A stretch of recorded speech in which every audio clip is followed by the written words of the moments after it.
Hello, నేను మిస్ఎస్రావు. 2019 ఎన్నికలకు ముందు మాజీ మంత్రి వివేకానంద రెడ్డి గారి మర్డర్ జరిగింది. ఆ రోజు నుంచి సిబిఐ వాళ్ళు విచారిస్తున్నారు, ఆంధ్రప్రదేశ్ పోలీసులు విచారిస్తూ ఉన్నారు. అయితే పక్కాగా ఫలాని వాళ్ళు మర్డర్ చేశారని చెప్పి చెప్పలేనటువంటి పరిస్థితుల్లో ఉన్నారు. సాక్షులు మాత్రం ఒక్కొక్కరుగా చనిపోతూ ఉన్నారు. వాళ్ళ మరణాల మీద అనేక రకాల అనుమానాలు ఉన్నాయి.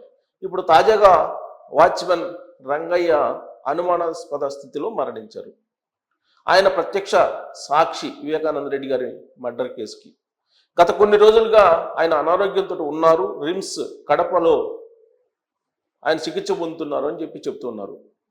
కానీ ఆయన సతీమణి మాత్రం గత కొంతకాలంగా పోలీసులు నిర్లక్ష్యం చేస్తూ ఉన్నారు రంగయ్య ఆరోగ్య విషయంలో అని చెప్పి ఆవిడ చెప్తున్నారు. గతంలో బాగా చూసుకున్నారు, బట్ ఇటీవల కాలంలో కొంత అనుమానాస్పద స్థితిలో ఉంది ఆయన ఆరోగ్యం విషయంలో పోలీసులు వ్యవహరించినటువంటి తీరు అని చెప్పి చెప్తూ ఉన్నారు.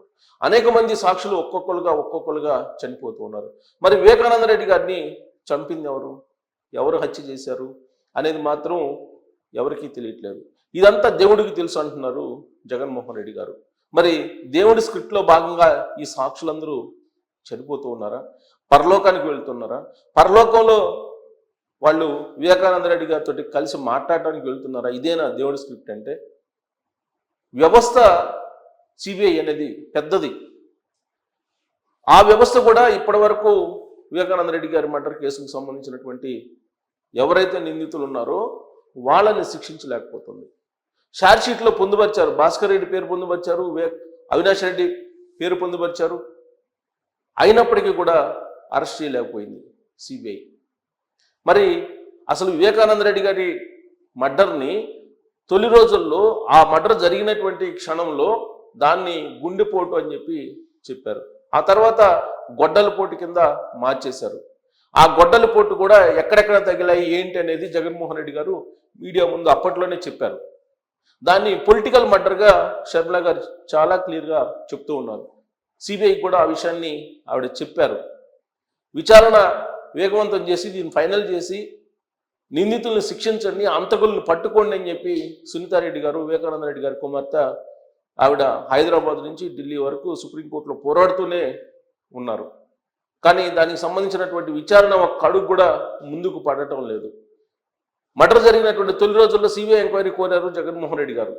2019 ఎన్నికల్లో అధికారంలోకి వచ్చిన తర్వాత, ఆంధ్రప్రదేశ్ ముఖ్యమంత్రిగా ప్రమాణ స్వీకారం చేసిన తర్వాత జగన్మోహన్ రెడ్డి గారు వివేకానంద రెడ్డి గారి మర్డర్ కేసుకి సిబిఐ విచారణ అవసరం లేదు అని చెప్పి ఆయన చెప్పారు. దస్తగిరి ఆల్రెడీ అప్రూవ్గా మారారు. దస్తగిరి చెప్తున్న దాని ప్రకారం ఆ రోజు రాత్రి గంగిరెడ్డి, సునీల్ యాదవ్, అలాగే ఉమా శంకర్ వీళ్ళు వివేకానంద రెడ్డి ఇంట్లోకి వెళ్ళారు. ఆ విషయాన్ని వాచ్మెన్ రంగయ్య కూడా చెప్తున్నారు. దస్తగిరి కూడా చెప్పారు. దస్తగిరి ఎవరెవరు వెళ్ళారు ఆ రోజున రాత్రి అని చెప్పి వాచ్మెన్ రంగయ్య సిబిఐ కూడా చెప్పారు. అంతేకాదు, వివేకానంద రెడ్డి మర్డర్ జరిగినటువంటి ముందు రోజున ఆయన పెంపుడు కుక్క ప్రమాదానికి గురైంది. ఆ ప్రమాదం చేసింది కూడా, ప్రమాదాన్ని క్రియేట్ చేసింది కూడా వివేకానంద రెడ్డి గారిని చంపడానికి అనేటువంటి విషయాన్ని దస్తగిరి అప్రూవ్గా మరీ చెప్పినటువంటి అంశం. రంగయ్య కూడా అదే చెప్పాడు. రంగయ్య ప్రత్యక్ష సాక్షి, యాక్చువల్గా వాచ్మెన్ ఆయన, రంగయ్య ప్రత్యక్షంగా సాక్షి కాబట్టి ఆయన కూడా చెప్పాడు ముందు రోజు వివేకానంద రెడ్డి గారి యొక్క పెంపుడు కుక్కను కూడా చంపేశారు, కారు కింద తొక్కిచ్చేశారు అని చెప్పారు. అంటే ఇది ప్రీ ప్లాన్డ్గా చేసినటువంటి మర్డర్ అని చెప్పేసి పోలీసులు భావిస్తున్నారు. సిబిఐ కూడా ఎంక్వైరీ చేసింది. కానీ నిందితులు మాత్రం శిక్షించబడడం లేదు. అందుకే వివేకానంద రెడ్డి గారి కుమార్తె సునీతారెడ్డి గారు సుప్రీంకోర్టుకు వెళ్ళి న్యాయం చేయమని చెప్పేసి పోరాడుతూ ఉన్నారు. అంతేకాదు, ప్రభుత్వాలు, రాష్ట్ర ప్రభుత్వాలు, కేంద్ర ప్రభుత్వాల యొక్క మద్దతును, కేంద్ర ప్రభుత్వం, రాష్ట్ర ప్రభుత్వాల యొక్క సహకారాన్ని కూడా కోరుతూ ఉన్నారు. తన తండ్రిని మర్డర్ చేసినటువంటి వాళ్ళని శిక్షించాలి అనేటువంటి డిమాండ్ ఆవిడ చేస్తూ ఉన్నారు. 2024 ఎన్నికల్లో కూడా అటు షర్మిల, ఇటు సునీతారెడ్డి గారు ఇద్దరు కూడా కడప ప్రజల వద్దకు వెళ్ళారు. కొంగు చాచి అడిగారు, న్యాయం చేయండి, న్యాయస్థానాల్లో న్యాయం జరగట్లేదు, ప్రజాకోట్లనైనా న్యాయం చేయండి అని చెప్పి అడిగారు. వివేకానంద రెడ్డి గారిని ఎవరెవరైతే మర్డర్ చేశారో ఆ మర్డర్ చేసినటువంటి హంతకులు జగన్మోహన్ రెడ్డి గారి చుట్టూ తిరుగుతూ ఉన్నారు అనేటువంటి ఆరోపణలను చేశారు. మరి 6 ఏళ్ల క్రితం జరిగినటువంటి ఈ మర్డర్ కేసు వెనుక 2019లో చంద్రబాబు నాయుడు గారు అండ్ తెలుగుదేశం పార్టీ ఉంది అని చెప్పి ప్రచారం చేశారు జగన్మోహన్ రెడ్డి గారు. మరి అనుమానాస్పద స్థితిలో ఇప్పుడు సాక్షులు ఎందుకు చనిపోతున్నారు? వరుసగా నేను ఎవరెవరు సాక్షులు చనిపోయారు అనేది నేను మెన్షన్ చేస్తాను, మీకు గుర్తుండే ఉంటుంది. యాక్చువల్గా నేను ఒకసారి మీకు రివీల్ చేసి చెప్తాను. ఈ కేసులో కీలక సాక్షులు వరుసగా మరణిస్తుండడం అనేది చాలా అనుమానాలకు దారితీస్తుంది. కె శ్రీనివాసరెడ్డి, ఇతను 2019 అక్టోబర్లో 2వ తారీఖున ఈయన చనిపోయాడు అనుమానాస్పద స్థితిలో. వాస్తవంగా ఇతను ఆత్మహత్య చేసుకున్నాడని చెప్పేసి అప్పట్లో న్యూస్ వచ్చింది. కానీ అనుమానాస్పద స్థితిలో మరణించారని చెప్పేసి ఆయన కుటుంబ సభ్యులే చెప్తూ ఉన్నారు. ఆయన మీద అనేకమైనటువంటి నేర కేసులు కూడా ఉన్నాయని చెప్పి అప్పట్లో రిపోర్ట్ అయింది. కానీ ఈయన వివేకానంద రెడ్డి గారి మర్డర్ కేసులో సాక్షిగా ఉన్నాడు. ఇక గంగాధర్ రెడ్డి, అతను కూడా అనుమానాస్పదంగానే చనిపోయాడు. 2022 6వ నెల 9వ తారీఖున ఈయన చనిపోయాడు. ఇక డాక్టర్ ఈసి గంగిరెడ్డి, వివేకానంద రెడ్డి గారు చనిపోయిన తర్వాత ఆ రోజు ఉదయం ఎర్లీ మార్నింగ్ ఇమీడియట్గా అక్కడికి వెళ్ళి కుట్లు వేశారు ఆయన. డాక్టర్ గంగిరెడ్డి ఎవరో కాదు, వివేకానంద రెడ్డి గారి కుట్లు వేసినటువంటి డాక్టర్ ఈయన భారతిరెడ్డి గారి తండ్రి, జగన్మోహన్ రెడ్డి గారి మామ. గంగిరెడ్డి అనుమానాస్పద స్థితిలో ఆయన కూడా మరణించారు. ఇక వైఎస్ అభిషేక్ రెడ్డి ఈ మధ్యకాలంలోనే చనిపోయారు 2 నెలల క్రితం.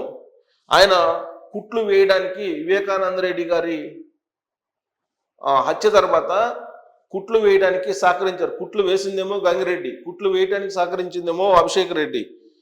ఎవరో కాదు, ఈ అభిషేక్ రెడ్డి జగన్మోహన్ రెడ్డి గారికి కజిన్.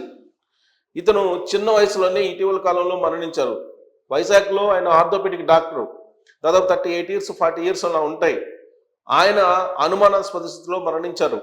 దాదాపు 2-3 నెలలు హాస్పిటల్లో కోమాలో ఉండి ఆయన 2 నెలల క్రితమే చనిపోయారు. ఆయన మరణం కూడా అనేక అనుమానాలకి దారితీస్తూ ఉంది. ఇక రంగన్న ఇప్పుడు చనిపోయారు.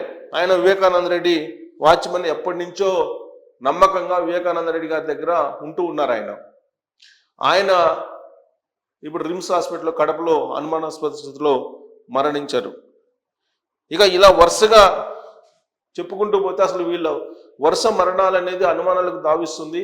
అసలు ఈ కేసులో ఏం జరుగుతుంది అనేటువంటి అనుమానాలు పెరిగిపోతూ ఉన్నాయి. మరోవైపు ఏమో సిబిఐ అయితే గూగుల్ చాట్ ద్వారా అవినాష్ రెడ్డి గారు, అలాగే అవినాష్ రెడ్డి గారి తండ్రి భాస్కర్ రెడ్డి గారు ఉన్నారనేది ఛార్జ్షీట్లో పొందుపరిచారు. బట్ వాళ్ళ మీద చర్యలు తీసుకోలేకపోతుంది సిబిఐ. మరి సిబిఐ ఈ కేసుని ఎందుకు దర్యాప్తు చేయలేకపోతుంది, ఎందుకు పురోగతిని సాధించలేకపోతుంది, హంతకుల్ని ఎందుకు పట్టుకోలేకపోతుంది అనేటువంటి అనుమానాలు బాగా ఉన్నాయి. పైగా అవినాష్ రెడ్డిని అరెస్ట్ చేయలేని పరిస్థితుల్లో సిబిఐ ఉంది. సిబిఐ అధికారి ఎవరైతే విచారణకి వెళ్ళారో కడపకి తొలి రోజుల్లో ఆయన మీదనే ఉల్టా కేసు పెట్టారు ఆంధ్రప్రదేశ్ పోలీసులు ఆ రోజున. సో దాంతో అసలు ఈ కేసు రకరకాల మలుపులు తిరుగుతూ లాస్ట్కి ఇప్పుడు ఏ స్టేజ్లో ఉందంటే సునీతారెడ్డి, అలాగే సునీతారెడ్డి గారి హస్బెండ్ వాళ్ళిద్దరు కలిసి వివేకానంద రెడ్డి గారిని ఆస్తుల కోసం చంపారనేటువంటి అనుమానాలను కూడా కలిగించేలాగా ఇప్పుడు రకరకాలుగా దీని మీద పుకార్లు పుట్టిస్తూ ఉన్నారు. కానీ సిబిఐ మాత్రం ఎంక్వైరీని జరపట్లేదు. మరి సాక్షులేమో చనిపోతున్నారు. ఇలాంటి పరిస్థితుల్లో ఈ కేసు విచారణ అనేది అటకెక్కినట్టేనా, లేదంటే విచారణ సాగుతుందా, విచారణ జరిగేటువంటి అవకాశం ఉందా? దీని వెనుక ఢిల్లీ పెద్దల యొక్క ఆశీస్సులు ఉన్నాయి. అందుకే ఢిల్లీ పెద్దలు ఈ హంతకుల్ని కాపాడుతున్నారు అనేటువంటి ఒక టాక్ కూడా బాగా బలంగా విస్తృతంగా ఉంది.